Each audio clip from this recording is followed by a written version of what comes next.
Empty your pockets. Right here. Right now." The woman's voice was like ice, sharp and clear, cutting through the hushed atmosphere of the first-class lounge. Every head turned. In a sea of expensive suits and quiet luxury, all eyes fell on the man in the worn grey janitor's uniform. He stood flanked by 2 security guards, his face a mask of weary resignation, the harsh fluorescent lights gleaming on the frayed collar of his shirt. Her name was Evelyn Reed, and she stood before him like a queen surveying a stain on her pristine marble floor. Her arms were crossed, her expression a cold mask of authority and disgust. She didn't see a man. She saw a problem to be eliminated.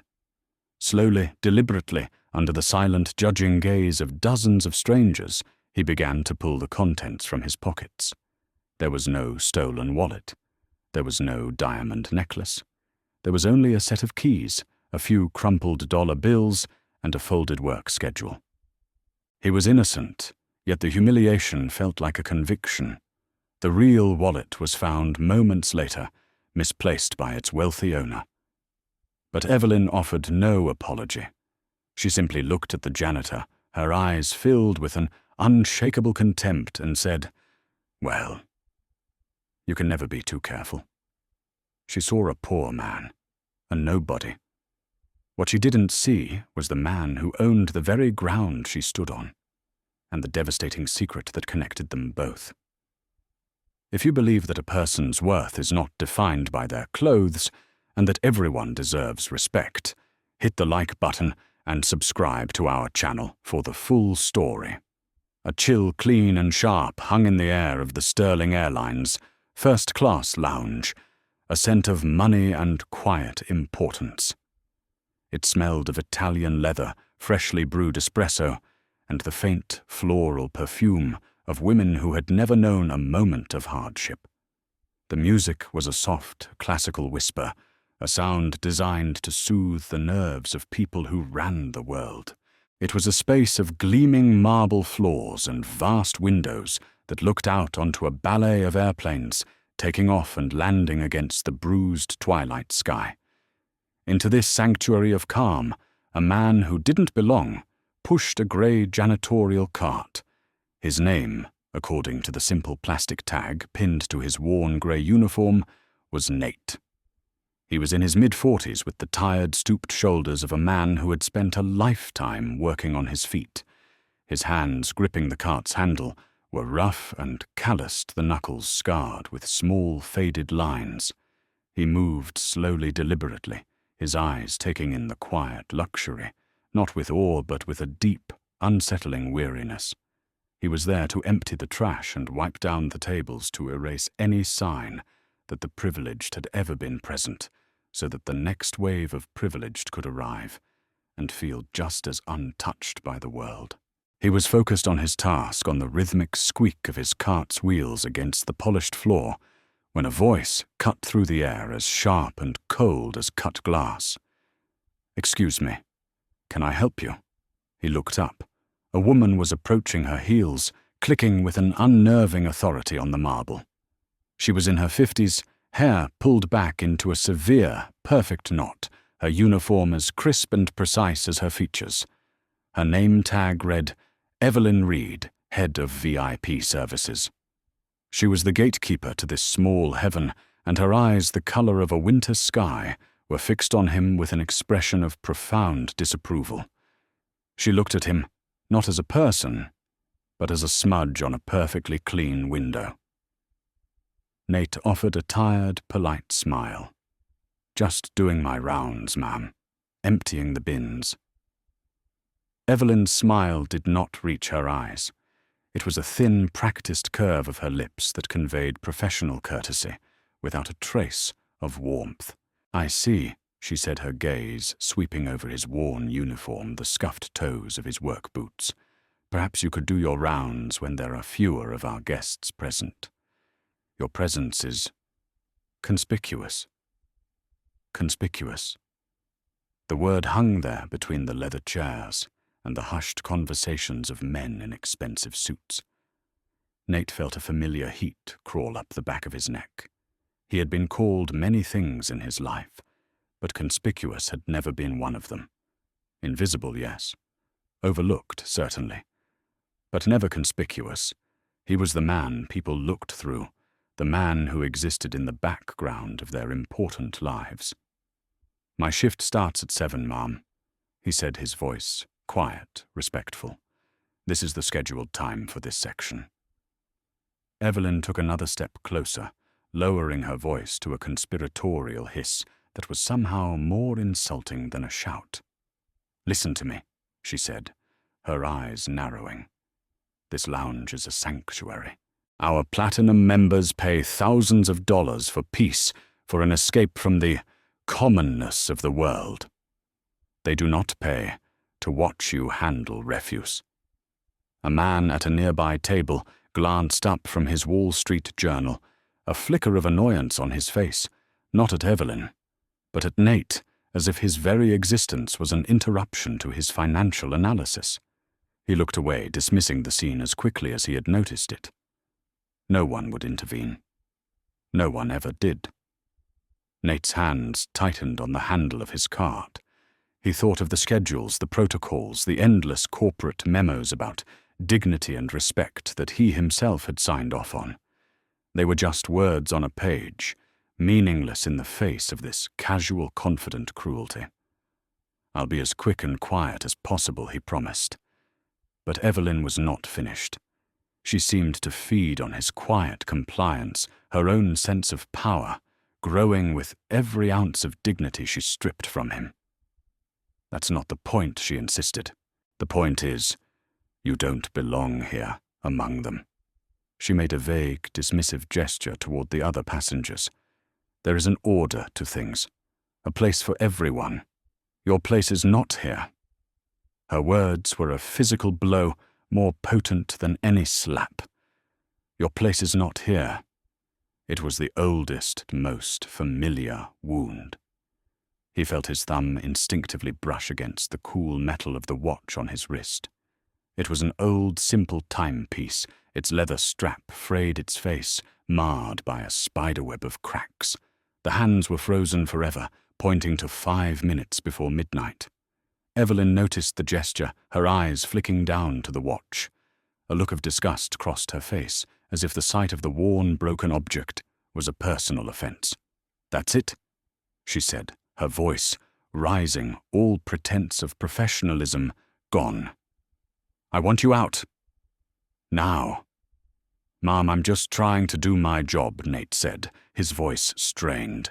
He was a man pushed past a limit he hadn't known he had. "And your job is to be invisible," she snapped. "But you are failing at that spectacularly. I am not going to have our most valuable clients disturbed by the sight of this." She waved a hand in his direction, encompassing his uniform, his cart, his very being. "Security." She called out her voice, sharp and clear, echoing through the silent lounge. 2 uniformed guards who had been standing discreetly near the entrance immediately straightened and began walking toward them. Their faces were impassive, their movements practiced. They had done this before.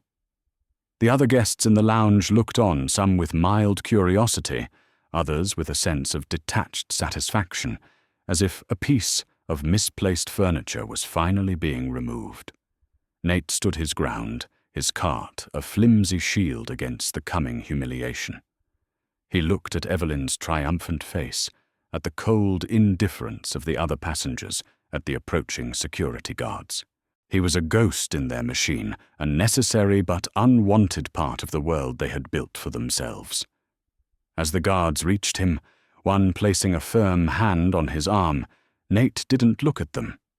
He looked down once more at the broken watch on his wrist. Its frozen hands, a silent testament to a promise he was beginning to fear he could never keep. The quiet hum of the first-class lounge was the only sound as he was escorted out, a piece of trash being tidied away.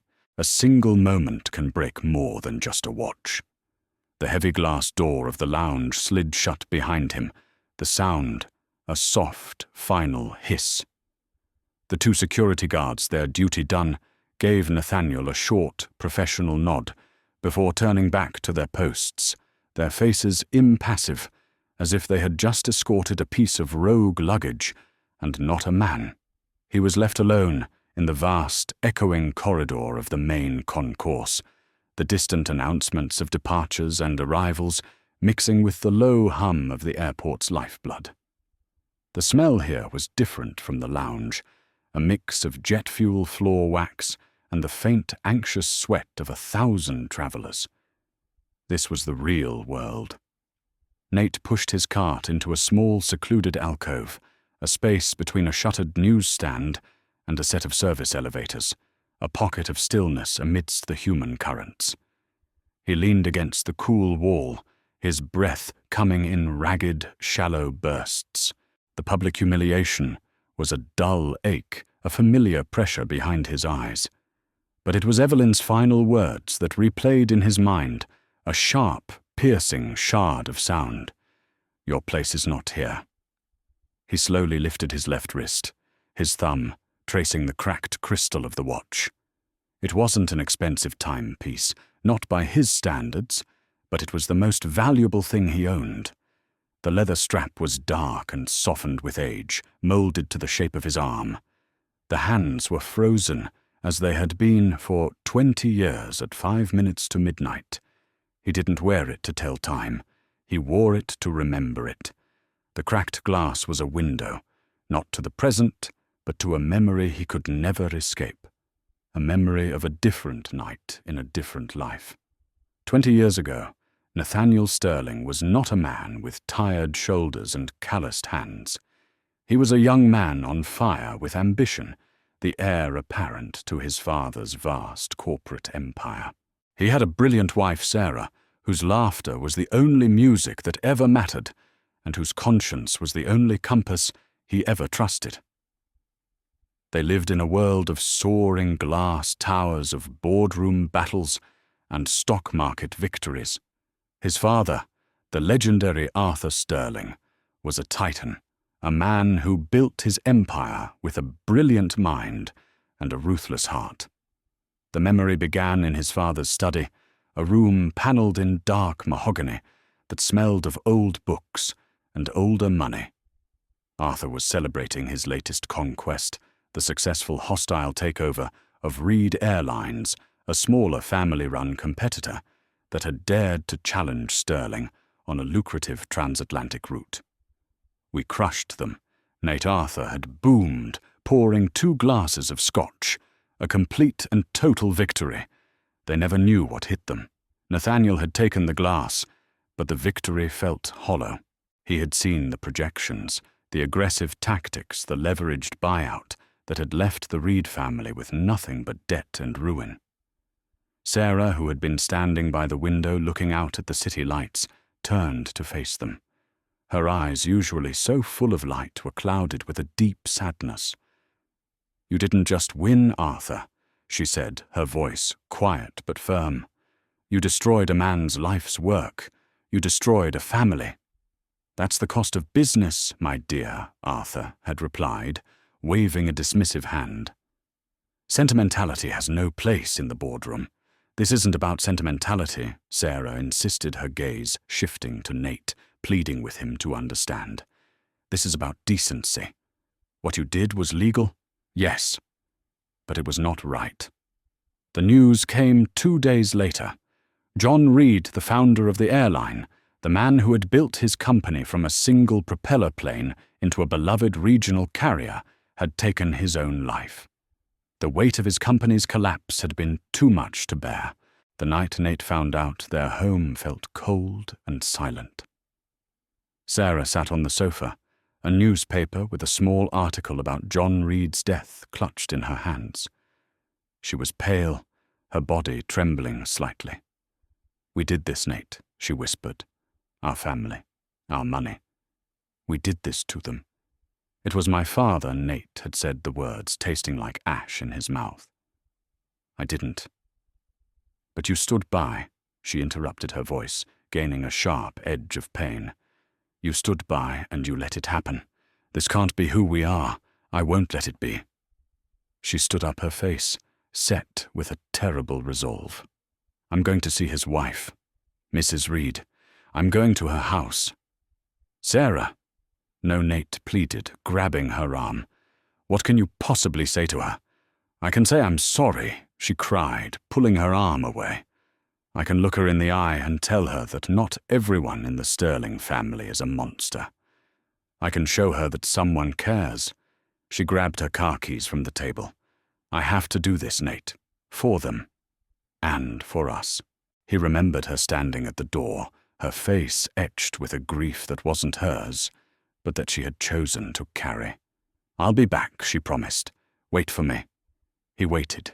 He paced the floor for hours, watching the clock on the mantelpiece tick past 10, then 11. The phone call came at 11:58 p.m. A slick road, a drunk driver, a head-on collision. She had died instantly, the authorities said. He remembered the sterile white light of the hospital, the kindly but detached police officer handing him a small plastic bag with her personal effects, her purse, her keys, and her watch. The crystal was shattered, the hands frozen at 11:55 p.m.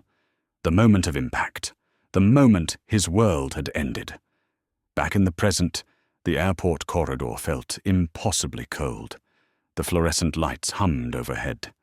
Nate closed his hand around the watch, the cold, dead metal, a familiar weight against his skin. He had spent 20 years living in the shadow of that night, running his father's empire, making more money than he could ever spend. But he had never escaped the ghost of his wife, or the debt he felt he owed to the Reed family. His father had passed away 2 years ago, leaving Nate in sole control. It was then that he had started his search. He learned that John Reed's widow had died a few years after her husband, her health broken by grief. But their daughter Evelyn had survived. She had been forced to drop out of college, working a series of low-paying jobs to support herself, eventually finding a position at Sterling Airlines. Over the years, she had clawed her way up to her current role, the head of VIP services, a position of small power in the very empire that had destroyed her world. He had to see her to understand the woman she had become. He couldn't just write a check. That felt like another act of sterling arrogance, an attempt to buy his way out of a moral debt. He had to understand. And so he had become Nate the janitor. He had come here seeking a path to atonement, but all he had found was a woman so hardened by her own battles that she had become a reflection of the very cruelty that had once destroyed her. Your place is not here. Evelyn's words echoed again, but this time they had a new, more painful meaning. He slowly pushed himself off the wall, his joints aching. He straightened his grey uniform, adjusted his cart, and pushed it out of the alcove back into the bright, indifferent river of the airport concourse. His mission felt more impossible than ever, but he knew he couldn't stop. He owed it to Sarah. He owed it to the memory of a promise made at a doorway 20 years ago by a woman who never came back. Some people don't just look down on you. They try to bury you. The next few days settled into a rhythm of quiet labor. Nathaniel learned the geography of the airport's hidden world, the maze of service corridors that ran like veins behind the polished facade of the terminals, the break rooms that smelled of stale coffee and disinfectant, the hushed loading docks where the first light of dawn met the tired faces of the night shift. He learned the names of his fellow crew members, Maria, a grandmother from El Salvador, who sent most of her paycheck home. David, a college student working 2 jobs to pay for his engineering degree. And Leo, a young man with kind eyes and a cynical sense of humor who seemed to see everything. Leo was the first to speak to him, beyond a simple nod. He found Nate in the utility closet, meticulously organizing his cleaning supplies. "You're the new guy, right?" Leo asked, leaning against the doorframe. the one who had a run-in with the dragon lady of the first-class lounge. Nate just shrugged, not wanting to invite conversation. Just a misunderstanding. Leo laughed, a short, sharp sound. With her there are no misunderstandings. Only opportunities for her to remind you that she's important and you're not. Just keep your head down. It's easier that way. The advice was practical, born of experience, and Nate appreciated the quiet act of solidarity. He tried to follow it. He made himself small, efficient a ghost, polishing the edges of a world that refused to see him. He learned to anticipate the flow of late-night travelers, to clean sections when they were emptiest, to time his breaks to the lulls between international arrivals. He did his work with a quiet diligence that was ingrained in his character, whether he was reviewing a multi-billion-dollar merger or scrubbing a bathroom floor. He found a strange, meditative peace in the simple, honest work. It was a world away from the abstract pressures of his real life. But Evelyn Reed did not allow for peace. It seemed she had made him her personal project, a symbol of the disorder she was determined to purge from her pristine kingdom. She would appear without warning, her presence announced by the sharp click of her heels, her eyes scanning his work for the smallest imperfection. A barely visible smudge on a glass partition, a single stray paper towel, missed in a trash bin, the faintest scuff mark on the floor. Each was a failing and indictment of his incompetence that she would announce with theatrical disappointment. The confrontation he knew was coming arrived on a Wednesday night. The lounge was quiet, with only a handful of passengers waiting for red-eye flights.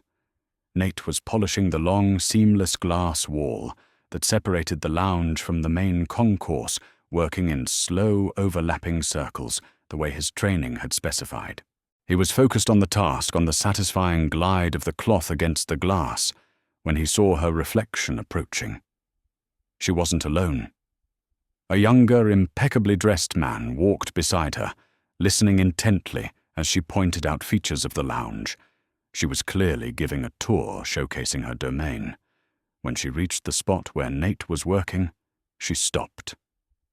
"And this, of course, is our panoramic viewing wall," Evelyn said to her companion, her voice loud enough for Nate to hear clearly. "We pride ourselves on maintaining a flawless presentation. It's the first thing our members see. Absolute perfection is the only standard." She ran a manicured finger along the glass, just inches from where Nate was polishing. Unfortunately, maintaining that standard with temporary staff can be a challenge. Her companion nodded his gaze, flicking briefly to Nate before dismissing him entirely. The casual cruelty of her comment, delivered as if he were an inanimate object, stung more than a direct insult. He kept his head down, continuing his work, his movements steady. Evelyn turned as if to walk away, then stopped. "Oh dear," she said with a small, theatrical gasp. Her hand, holding a large cup of steaming latte, seemed to jerk. The cup tilted, and the hot, milky liquid cascaded down the front of the glass wall, the very section he had just finished polishing. Brown rivers of coffee ran down the pristine surface, pooling on the white marble floor in a sticky, ugly mess. The spill was no accident. Nate had seen the deliberate tightening of her hand, the calculated angle of the tilt. He had seen the flicker of cold satisfaction in her eyes as the coffee splashed against the glass. Her companion looked startled. "Evelyn, your coffee." "How clumsy of me," she said, her voice laced with false regret. She turned to Nate, her expression a perfect mask of annoyance. "Well, are you just going to stand there? Look at this disaster. You need to clean this up immediately before it stains the marble." She dropped the now empty paper cup onto the floor beside the puddle. "And be quick about it. This is a terrible impression to make on our guests." She didn't acknowledge her role in the accident. She didn't apologize. She had manufactured a problem and then blamed him for its existence. Without another word, She and her companion walked away, leaving Nate standing in front of the dripping wall, the bitter scent of coffee filling the air. He stood there for a long moment, his rag clutched in his hand, his knuckles white. The injustice of it was so profound, so childishly cruel, that it almost broke through his carefully constructed composure. He closed his eyes, took a deep breath, and knelt to begin the slow, humiliating process of cleaning up her deliberate mess. A few minutes later, as he was mopping the last of the coffee from the floor, Leo appeared at his side, holding out a clean, dry cloth. He didn't say anything at first, just helped Nate wipe down the base of the glass wall. Yesterday, Leo finally said, his voice a low murmur. She complained for 10 minutes because she found a single fingerprint on that glass. Today, she redecorated it with a grande latte. He shook his head, a small, sad smile on his face. I guess it's her new signature style. Jackson Pollock, but with coffee. Nate couldn't help but let out a short, humorless laugh. The shared moment of gallows humor was a small island of sanity in a sea of absurdity. Thanks, Leo, he said, taking the cloth. Don't mention it, Leo replied, his expression turning serious. Just watch your back with her. She's not just a dragon. She's a dragon with a grudge, and for some reason, you're her new favorite target. As Leo walked away, Nate looked at his own reflection in the newly cleaned glass. He saw a tired man in a grey uniform, his face streaked with exhaustion. But behind the facade, he felt the cold, hard certainty of his purpose solidifying. This was no longer just about understanding. It was about rectifying. He was cleaning up a mess far bigger than a spilled cup of coffee. He was here to clean up the soul of his company, one act of deliberate cruelty at a time. Nothing is more dangerous than a person who needs someone to blame. The end of the week brought with it a surge of activity. The airport swelled with the Friday evening rush, a frantic energy thrumming through the concourses as business travelers hurried home and vacationers embarked on their escapes. The first-class lounge, usually a haven of tranquility, was now bustling. Every leather seat occupied the air, thick with the murmur of 100 conversations and the clinking of ice in expensive glasses of scotch. For Nate, the crowd was a shield. The more people there were, the easier it was to become part of the background, another shadow in a grey uniform moving silently with his cart.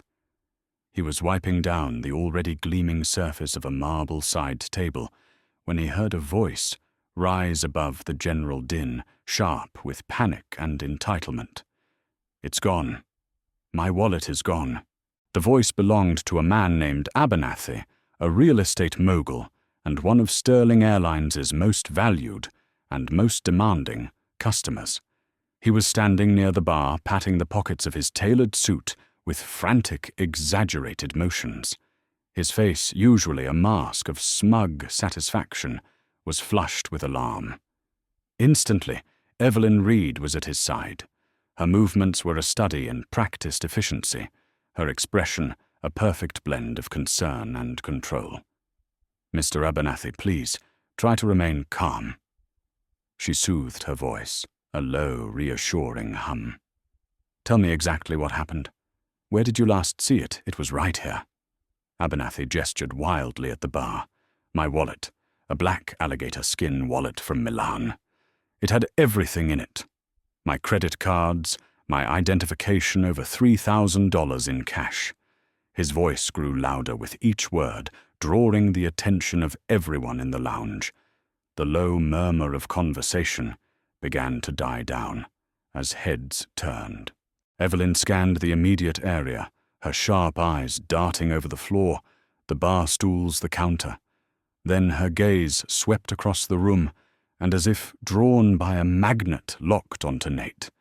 He was on the far side of the lounge, quietly replacing the liner in a trash receptacle more than 20 feet away from the bar.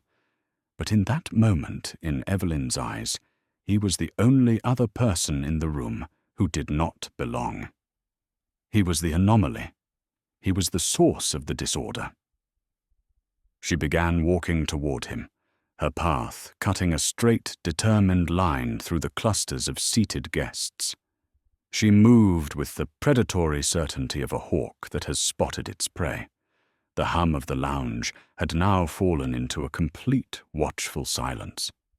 Every eye was on her, and on the unsuspecting man in the janitor's uniform she was approaching. Nate looked up from his task as she came to a stop in front of him, her shadow falling over him. Her face was a cold, hard mask. She didn't ask. She accused. "You," she said, her voice low, but carrying with chilling clarity through the silent room. "You were just cleaning near the bar." Nate blinked, confused. "Yes, Mom. About 10 minutes ago," I see Evelyn said, letting the words hang in the air. She took a step closer. "Mr. Abernathy's wallet is missing. It was on the bar right after you were there." The implication was as subtle as a sledgehammer. Nate felt the blood drain from his face. He could feel dozens of pairs of eyes on him, judging him, convicting him in the court of their own assumptions. "Ma'am," he began, his voice steady, despite the tremor he felt in his chest. "I can assure you I didn't see a wallet. I haven't touched anything."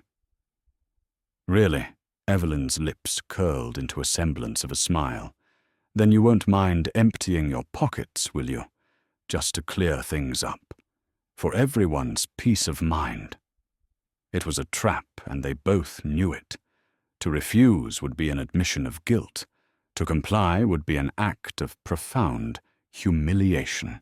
The request was a violation, a public stripping of his dignity, all under the guise of security. "I will not be emptying my pockets," Nate said quietly, but with a firmness that surprised even himself. "I have done nothing wrong."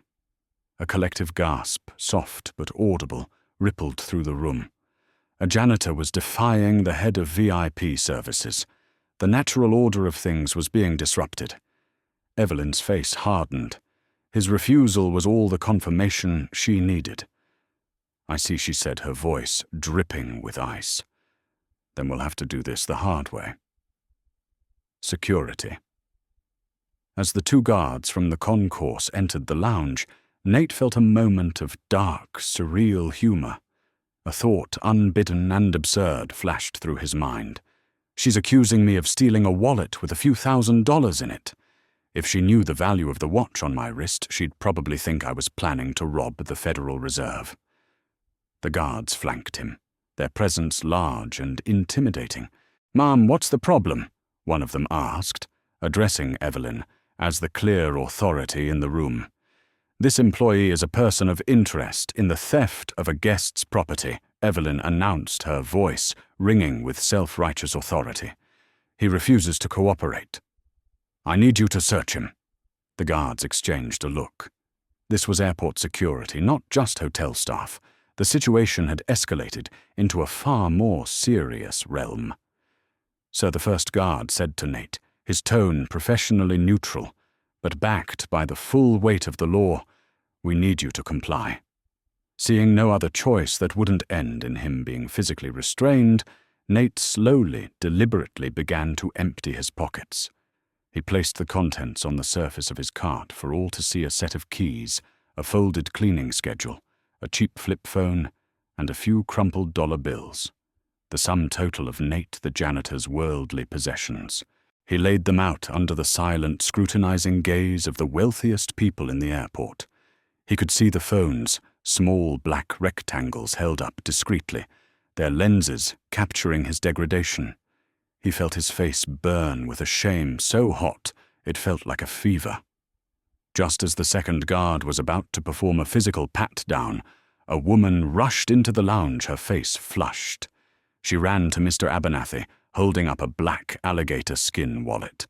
"Darling, you are not going to believe this," she said breathlessly.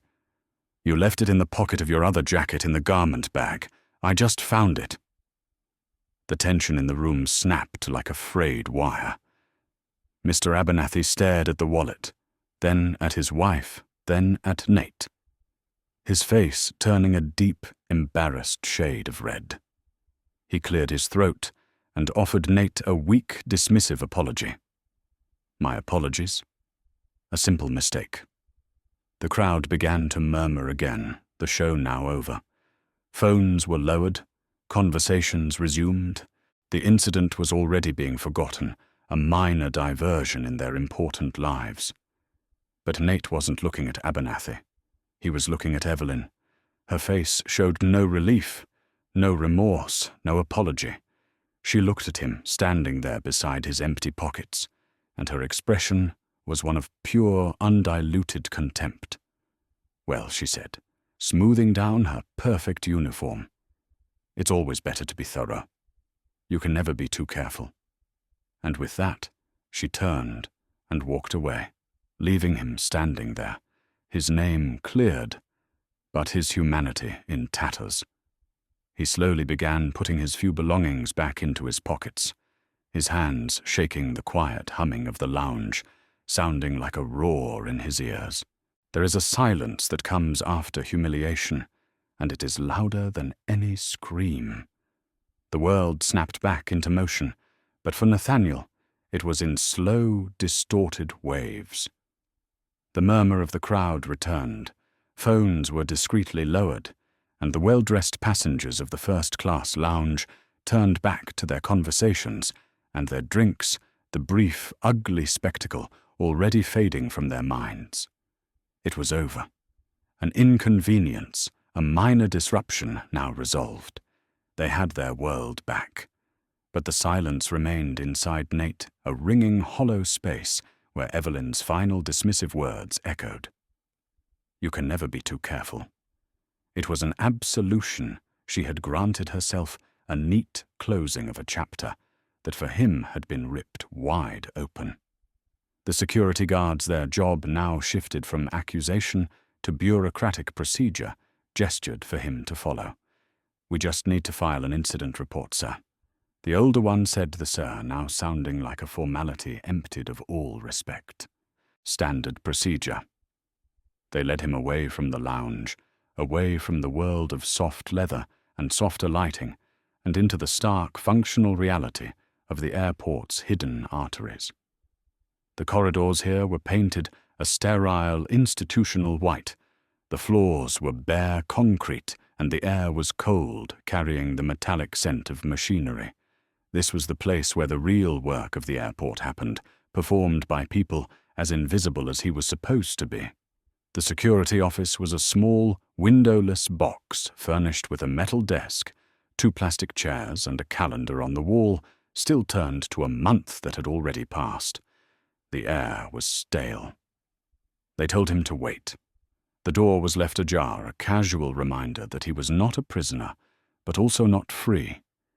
He was an incident, a file to be completed.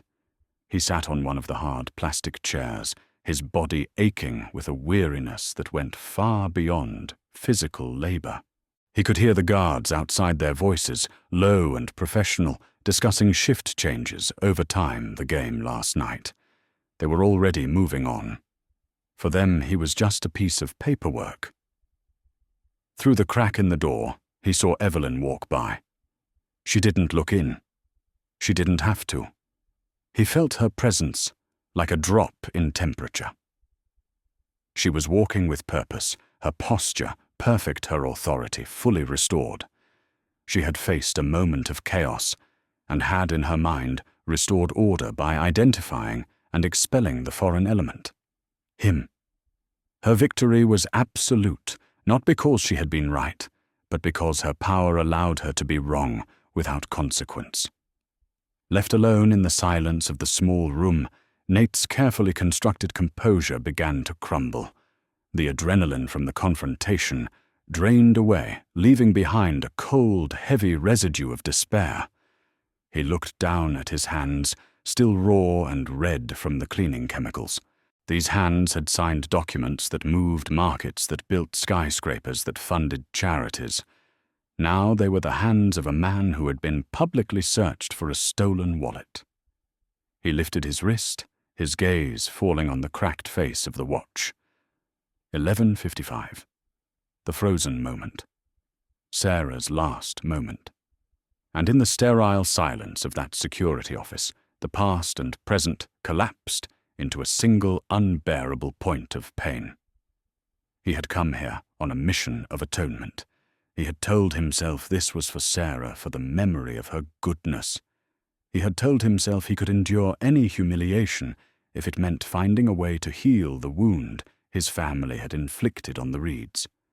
He had believed that by experiencing a fraction of the world's indifference, he could understand something profound, something that would guide him toward a meaningful act of redemption. He had been a fool. What had he accomplished? He had not connected with Evelyn. He had not understood her pain. He had only become the focus of her bitterness, a convenient target for a lifetime of resentment she couldn't direct at its true source. His presence hadn't healed anything. It had only created new wounds, new conflicts. He had subjected himself to this degradation for nothing.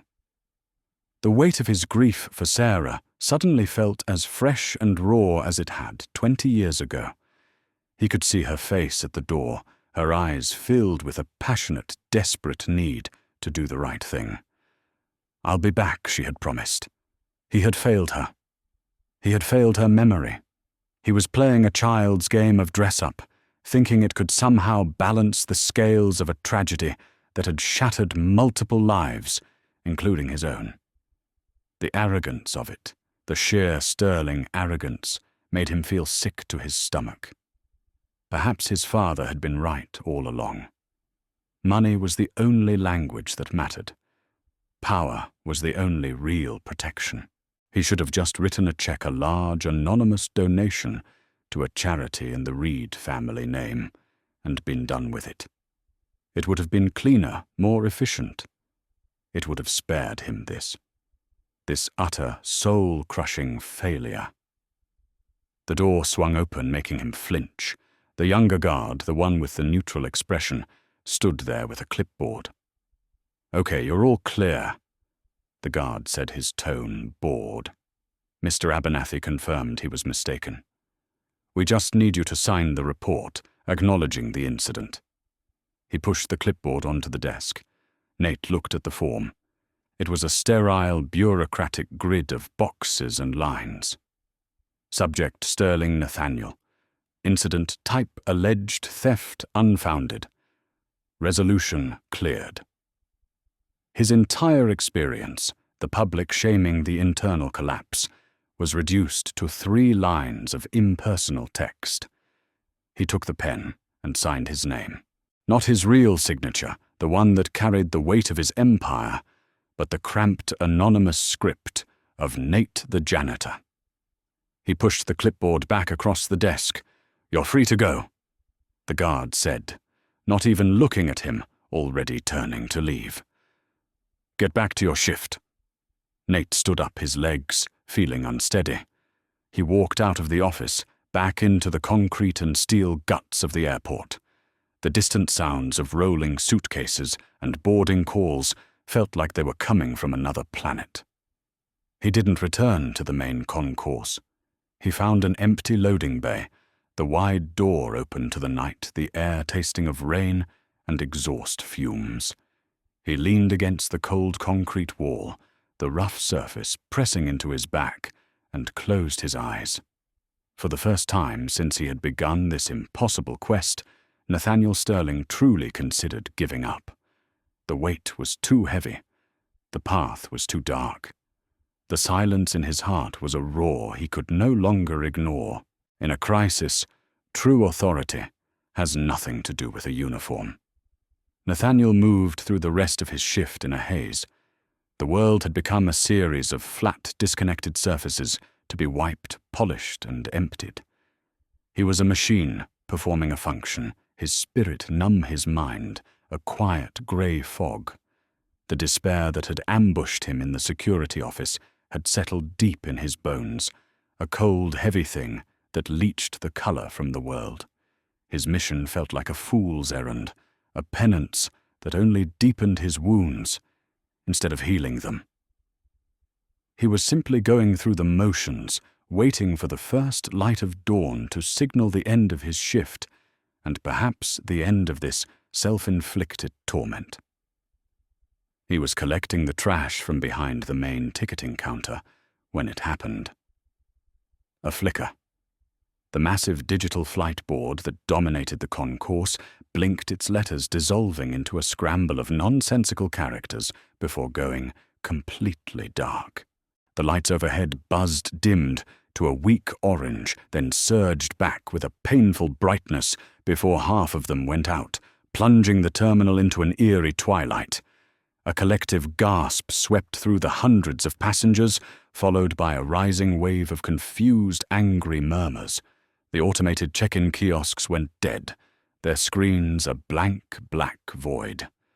An announcement crackled over the PA system, a frantic, high-pitched voice trying to maintain calm. "Ladies and gentlemen, we are experiencing a temporary system-wide technical difficulty. Please remain patient. The voice cut out, replaced by a loud burst of static that made people flinch. Panic, once a small, contained spark, began to spread like wildfire. The ticketing counters were mobbed by shouting passengers. Alarms began to chime from secured areas. The carefully managed order of the airport was collapsing into chaos. Through it all, Nathaniel stood perfectly still. He recognized the signs immediately. This wasn't just a power outage. This was a catastrophic failure of the central network, the digital brain of Sterling Airlines. It controlled everything from ticketing and baggage handling to flight coordination and gate assignments. His first instinct was to remain hidden, to let the chaos unfold. It was no longer his problem. He was just Nate the janitor. But then he saw the first-class lounge. The glass doors, usually a gateway to serenity, were now a window into a microcosm of the larger panic. Wealthy, important people unaccustomed to being inconvenienced were shouting at the staff, and at the center of that storm was Evelyn Reed. She was completely out of her depth. Her authority, so absolute in a world of rules and hierarchies, was useless against the tide of pure systemic failure. She was barking orders, her voice sharp but ineffective. "Someone get the power back on. I need answers. Where is the airport director?" She looked not like a leader, but like a cornered animal, her composure shattering under pressure. Nate watched her, and in that moment something shifted inside him. He saw past the cruel, imperious woman who had tormented him. He saw a person in over their head, a person whose entire world was crumbling because the system she relied on had failed her. And he saw the faces of the passengers, their anger masking a very real fear. A network failure of this magnitude wasn't just an inconvenience, it was a security risk. He thought of Sarah. He thought of her unwavering belief in doing the right thing, not for praise or recognition, but simply because it was the right thing to do. He looked down at his calloused hands, at his grey uniform, and made a choice. He abandoned his cart and began walking toward the lounge, moving with a purpose that parted the chaotic crowds. People instinctively stepped out of his way, responding to a quiet confidence that radiated from him, an energy completely at odds with his appearance. Evelyn saw him approaching, and her face twisted with fury. "Not now," she shrieked at him. "I told you to stay out of sight. Get out of here before I have you fired." Nate ignored her. He walked past her, his eyes scanning the dead monitors, the flickering emergency lights, the frantic staff. He saw a primary network terminal behind the main service desk, a panel most employees weren't even authorized to touch. "What do you think you're doing?" Evelyn grabbed his arm, her nails digging into his sleeve. "That is restricted equipment. I will have you arrested." He gently but firmly removed her hand from his arm. "That won't be necessary, Mrs. Reed," he said, his voice calm and steady. He sat down at the terminal, His fingers, which had spent weeks gripping a mop handle, now flew across the keyboard with a speed and precision that was mesmerizing. Lines of code appeared on the emergency power screen, complex diagnostics that no janitor could possibly comprehend. "Someone get me a direct line to the Network Operations Center in Dallas," he said, not looking up from the screen. His voice wasn't loud, but it cut through the noise with the unmistakable weight of command. A young, terrified-looking staff member, seeing a glimmer of hope, scrambled to comply.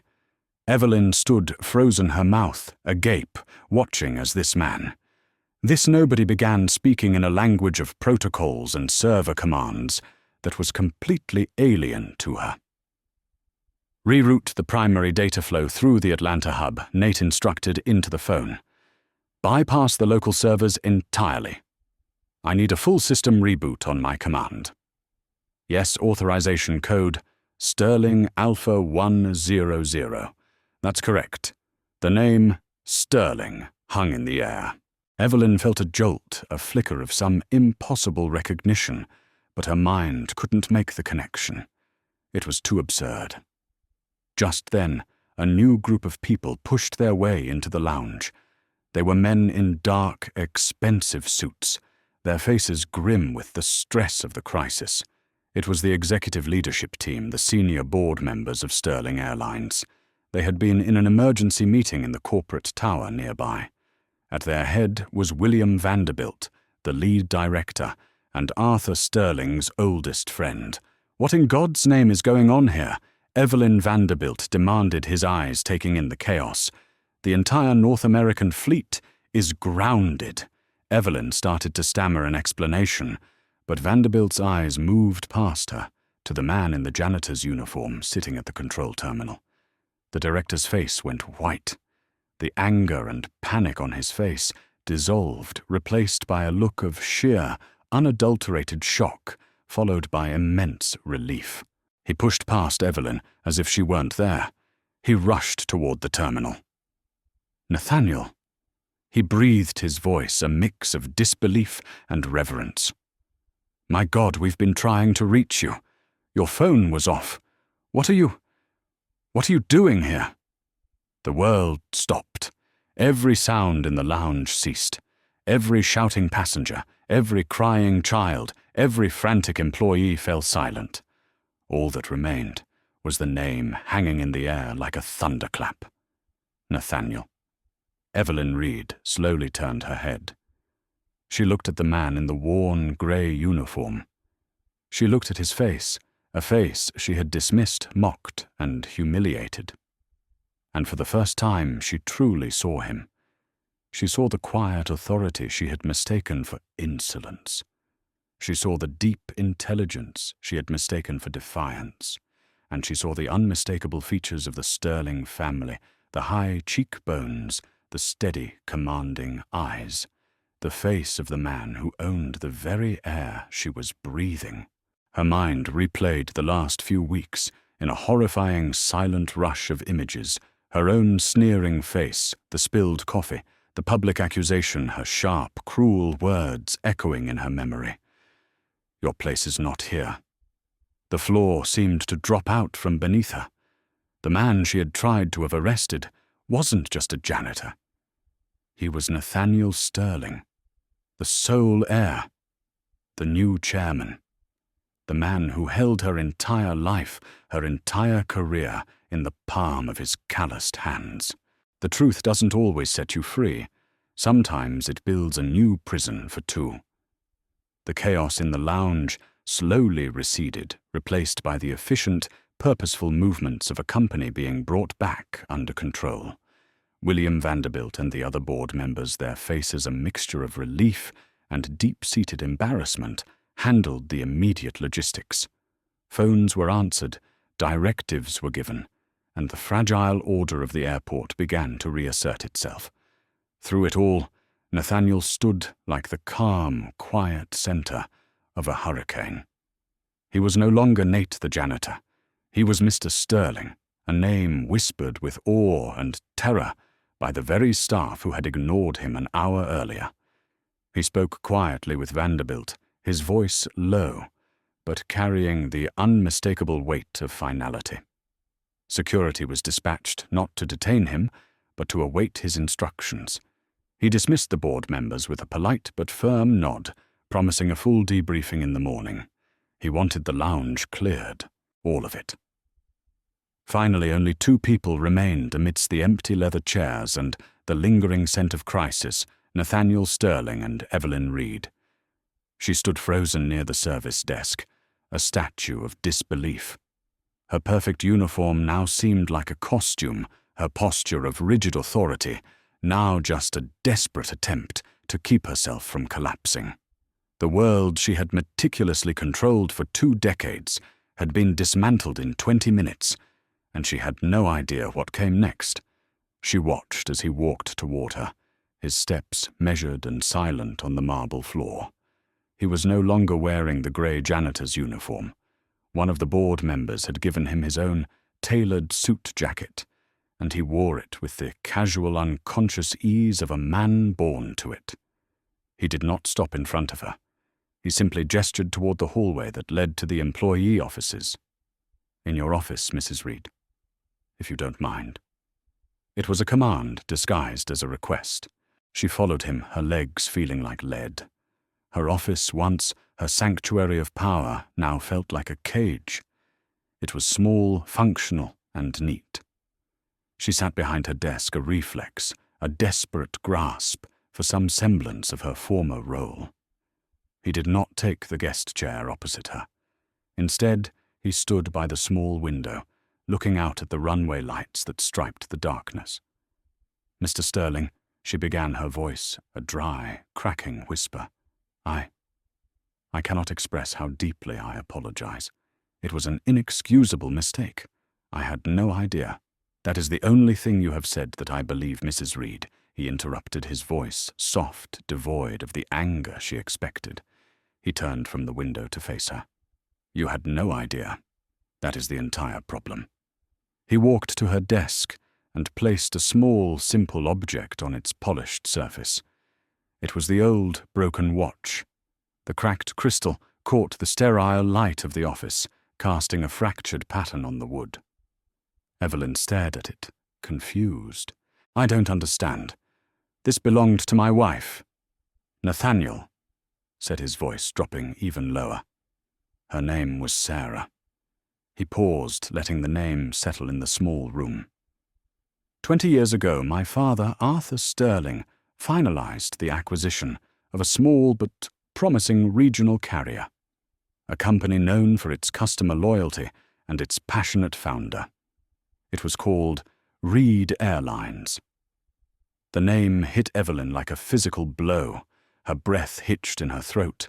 Her carefully constructed composure, already fractured, now shattered completely.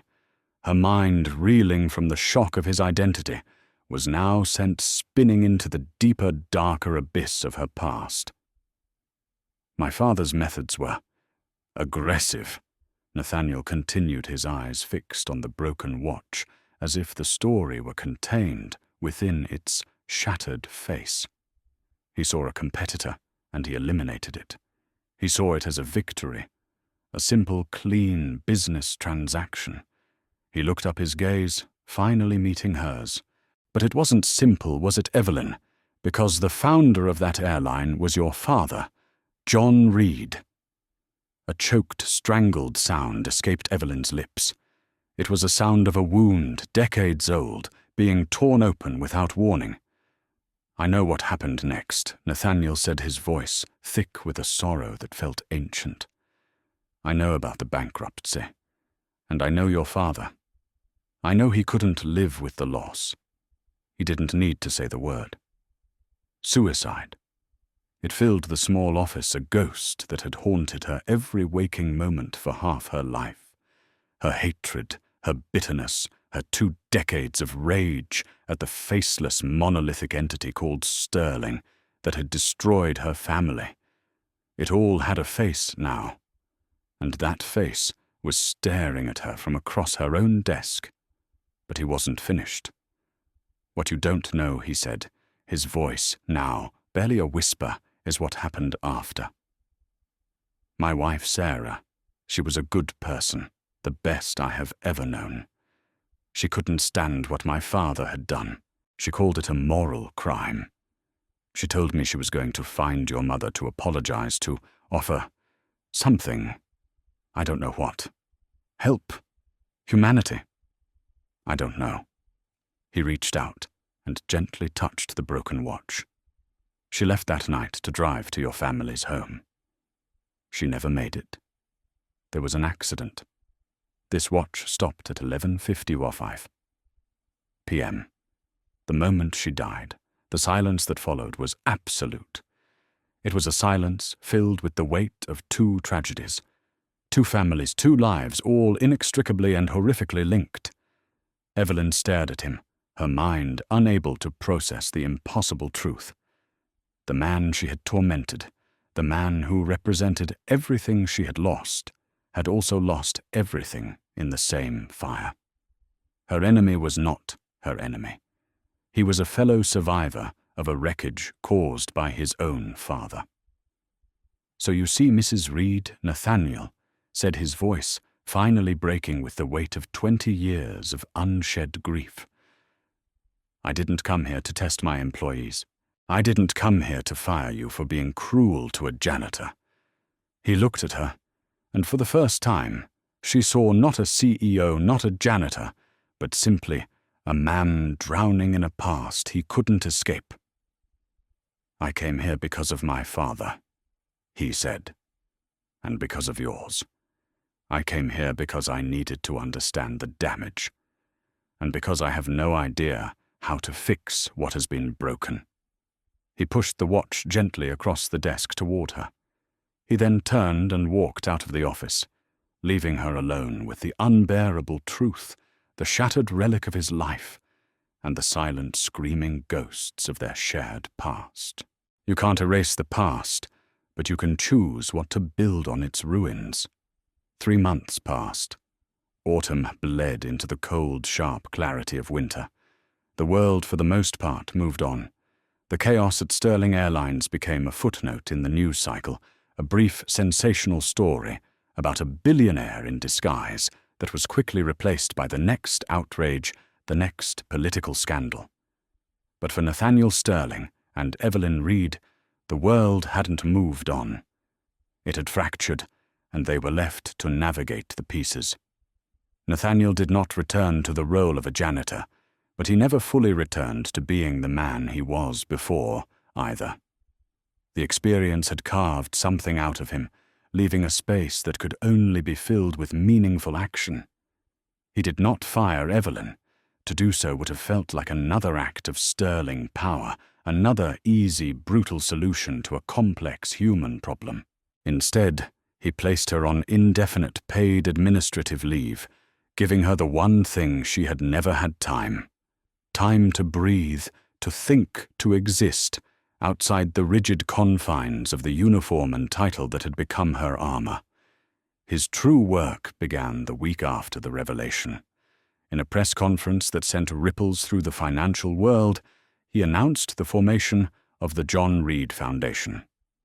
Its mission was simple and direct: to provide financial aid and legal support to small, family-owned businesses facing hostile takeovers. He didn't mention the specifics of his father's history, but those who knew, knew. It was a public act of atonement, a multi-billion-dollar apology, written not in words, but in deeds. He used the full weight of the Sterling Empire to build a shield for those who, like Evelyn's father, had once stood in its destructive path. Internally, the changes at Sterling Airlines were just as profound. He mandated a complete overhaul of corporate culture, starting with the very lounge where he had been humiliated. The new training programs weren't about scripts and professional smiles. They were about the history of class and racial bias, about unconscious prejudice, about the fundamental duty of respect. He hired Leo, the young man who had shown him a moment of kindness, to be part of a new employee oversight committee, giving a voice to those who had previously been voiceless. Evelyn, meanwhile, had disappeared. She left her apartment, disconnected her phone, and for weeks, Nathaniel heard nothing. He resisted the urge to use his vast resources to find her. He had to trust that he had given her the space she needed, and that her journey was now her own. He found her by accident. He was visiting the first community center, funded by the new foundation, a warm, bright space in a struggling neighborhood that offered job training and after-school programs. And he saw her. She was in the center's small kitchen, wearing a simple apron over a plain sweater and jeans. Her hair, once pulled back in a severe, immaculate knot, was down softer, framing a face that looked older but less tired. The hard, brittle lines of authority had been replaced by a quiet pensiveness. She was serving soup to a line of homeless men, her movements steady and calm.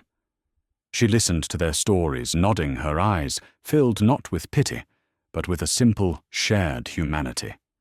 She didn't see him at first. He stood by the doorway, watching, feeling like an intruder on a sacred, private moment.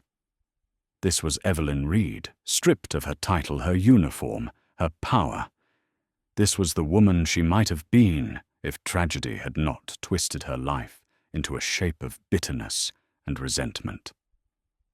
Finally, she looked up, her gaze sweeping across the room, and her eyes met his. There was no flicker of fear, no anger, no shock. Just a quiet, weary recognition. She finished handing a bowl of soup to the man in front of her, then wiped her hands on her apron and walked toward him. They stood in a quiet corner of the bustling room, the sounds of conversation and clattering spoons a world away. "What are you doing here, Mr. Sterling?" she asked. Her voice was different now, lower, without the sharp, metallic edge he remembered. "I came to see the work," he replied, "to make sure the money was being used properly." She nodded, her gaze drifting back toward the people in the soup line. "It is." An awkward silence stretched between them, filled with the weight of everything unsaid, the apologies, the accusations, the shared, brutal history. "I saw your press conference," she said finally, her eyes still on the crowd. "About the foundation. It's a good thing you're doing. It's the least I could do." He said the words, feeling small and inadequate. She turned to face him fully then, and he saw the deep, settled sadness in her eyes. "You know," she said, her voice barely a whisper, "for 20 years I hated your father. I hated his name. I hated the company he built on the ruins of my family. The hatred it was all I had left. It kept me going. It gave me a reason to get up in the morning, to fight my way up, to prove that a Reed could still be somebody." She gave a small, sad laugh. "And then you came along, and you took even that away from me." The raw honesty of her confession struck him with more force than her earlier insults ever had. "I'm sorry," he said, and the words were not a formality. They were a prayer. She looked at him, truly looked at him for a long moment. "The woman, your wife," she began, struggling with the words. "I'm sorry about what happened to her. No one should have to go through that." It was an offering, a small, fragile bridge across an impossible chasm of grief. It wasn't forgiveness. It wasn't absolution. It was something more real. It was recognition, a shared acknowledgement of their mutual permanent scars. "My father, Evelyn," said, her voice catching slightly as she looked around the brightly lit room at the children doing homework at a table, at the elderly men finding warmth and a hot meal. He would have loved this place. He was always trying to help people. Nathaniel looked down at the old, broken watch on his wrist. For 20 years it had been a symbol of an ending, a moment of impact frozen in time. But now, listening to the quiet dignity in Evelyn's voice, looking at the good being done in her father's name, it felt like something else. Not an end, but perhaps finally a beginning. He didn't know if Evelyn would ever return to work for him. He didn't know if she would ever truly forgive his family. It didn't matter. He had come here seeking to atone for the past, but he had found something unexpected. He had found a way to start building a future on its ruins. He met Evelyn's gaze one last time and gave her a small, respectful nod. Then he turned and walked out of the community center, leaving her to her work, to her own quiet journey of healing. As he stepped out into the cold winter air, he felt a strange lightness in his chest. The ghosts of the past were still there, but for the first time in a very long time they were silent. Some wounds are not our own. They are handed down through generations, quiet debts and silent griefs we inherit without a choice. This was a story not of a billionaire and a janitor, but of two souls trapped in the same tragedy, standing on opposite sides of a ruin they did not create. One sought to pay an impossible debt with humility, while the other met him with a cruelty she never knew was aimed at her own past. In the end, their story reminds us that true atonement isn't a single grand gesture, but a quiet, steady effort to build something new from the wreckage. It poses a difficult question. Can a debt of the soul ever truly be repaid? And what does it take to begin to forgive someone who wears the face of your deepest pain?